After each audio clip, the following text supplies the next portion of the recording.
అందరికీ నమస్కారం. నేను మీ తారక్ సింగ్. అందరూ ఎలా ఉన్నారు? బాగున్నారా? ఈ వీడియోలో నేను చెప్పబోయేది ఏంటంటే భారతీయుడు సినిమా. ఫస్ట్ ఆఫ్ ఆల్ మనం 1995లో ఈ సినిమా రిలీజ్ అయింది. భారతీయుడు 1 మనకు అందరికి తెలిసిందే. చాలా పెద్ద బిగ్గెస్ట్ హిట్ అనమాట.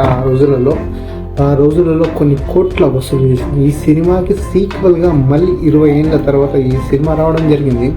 కానీ ఈ సినిమా ఎప్పటి నుంచి అయితే ట్రైలర్ కట్ ఎప్పటి నుంచి అయితే మొదలైందో అక్కడి నుంచి సినిమాకి నెగిటివ్ టాక్ అనేది రావడం జరిగింది.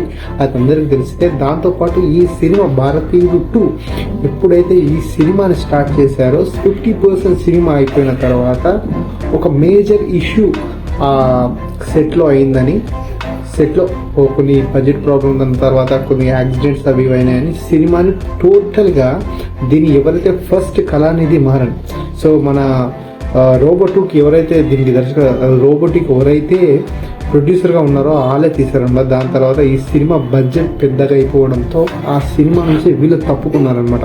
ఫస్ట్ టైం శంకర్ సినిమాకి ఇలా జరగడం ఇంతవరకు. కానీ దాని తర్వాత మళ్ళీ దీన్ని వేరే వాళ్ళు తీసుకొని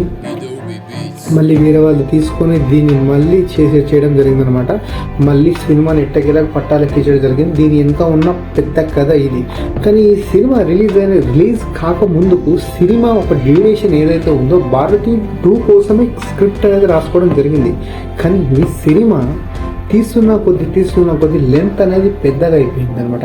సో ఇదే టైప్ భారతీయుడు 1 కూడా శంకర్ రీసెంట్లీ ఏదైతే మనకి ప్రెస్ మీట్లో చెప్పడం జరిగింది, ఆ సినిమా కథ కూడా 3 గంటల 30 నిమిషాలు. సో అంతసేపు అప్పట్లో కూర్చోలేరు కాబట్టి చాలా ట్రిమ్ చేస్తే ఆ సినిమా అనేది 2 గంటల 45 నిమిషాలు సంథింగ్ వచ్చిందని చెప్పాడు.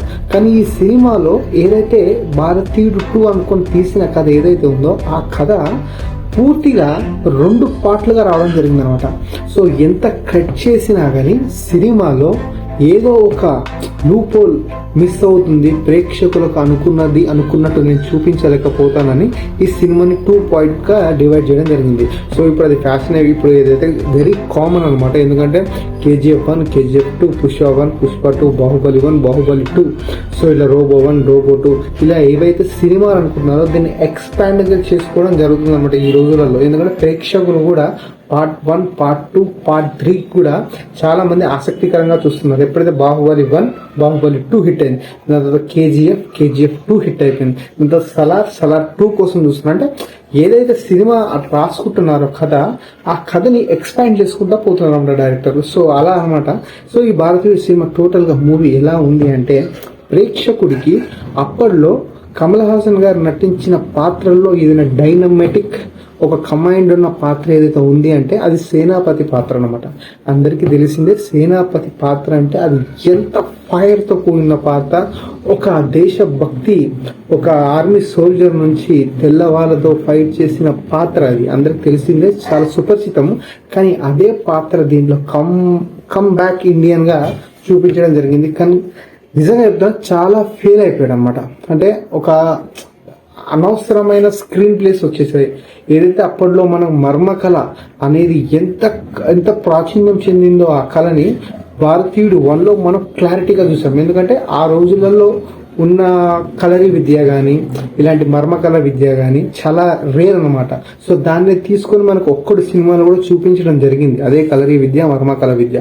సో దాన్ని ఇప్పుడు ఇంకా ఎక్స్పాండ్ చేసుకుంటా పోయి దాన్ని అనవసరమైన స్క్రీన్ ప్లే అంటే స్టోరీకి కనెక్ట్గా లేకుండా జరిగిందన్నమాట. ప్రేక్షకుడు ఎప్పుడైతే మన కమల్ హాసన్ గారు ఎప్పుడైతే ఎంట్రీ అవుతాడో సాంగ్ తర్వాత కొన్ని అనుకోని ట్విస్ట్ అన్నమాట. అంటే ఇప్పుడు యాక్సెస్ ఉండి కొన్ని జాగాలకు పోవడం జరుగుతుంది, కానీ ఏంటంటే చాలా రొటీన్గా కనిపించడం జరిగింది. దాంతోపాటు ప్రేక్షకుడికి కాస్త ఇది నిరాశ చెందింది అని చెప్పుకోవాలి. కానీ ఎట్టకేలకు ఈ సినిమా ఒక మేరుగా ప్రేక్షకునికి అంతగా ఆకట్టుకోలేకపోయిందని చెప్పుకోవాలి. వాస్తవానికి చెప్పాలి అంటే కమ్బ్యాక్ ఇండియా కాదు, కమ్బ్యాక్ శంకర్గా మారుతున్నాం. సో దాంతోపాటు ఇంకోటి ఏంటంటే ఈ సినిమా ఎప్పుడైతే ఎండ్ అవుతుందో ప్రేక్షకుడికి అబ్బా ఏంట్రా బాబు ఇలాంటి సినిమా చూసామా ఏంటి, శంకర్ దగ్గర నుంచి మనం ఇలాంటి సినిమా కూడా ఎక్స్పెక్ట్ చేస్తామో మనం శంకర్ దగ్గర నుంచి అనుకునే వాళ్ళకి భారతీయుడు 3 ఏదైతే ట్రైలర్ ఇమీడియట్లీగా మనం చూడడం జరుగుతుంది సినిమా అయిపోయిన వెంటనే. నిజంగా చెప్తున్నాను, ఆ సినిమా కన్నా ట్రైలర్ చాలా బాగా అనిపించింది. భారతీయుడు 2 కన్నా 3 ఐ హోప్ చాలా బాగుంటుంది అని అనుకున్నాం మనం. ఎందుకంటే అంత క్లారిటీతో ఉన్నాడు మన శంకర్ గారు కూడా. శంకర్ గారి దగ్గర నుంచి ఇలాంటి సినిమాలు మనం చూడలేకపోతాం మళ్ళీ. ఎందుకంటే అతని డైరెక్షన్ అంటే ఒక జెంటిల్ మ్యాన్, ఒక ప్రేమికుడు, ఇలాంటి ఎన్నో సినిమాలు మనం చూసి ఉన్నాం కాబట్టి. సో అదే రొటీన్ ఫార్ములాని తీసుకొచ్చి కొద్దిగా అప్గ్రేడ్ అయినట్టే అనిపించింది, కానీ కొద్దిగా నిరాశ అయితే చెందింది. టోటల్గా ఇది ఈ సినిమా ఒక మూవీ రివ్యూ. ఖచ్చితంగా శంకర్ గారి పైన అభిమానం ఉన్న వాళ్ళు ఖచ్చితంగా వెళ్ళి చూడండి.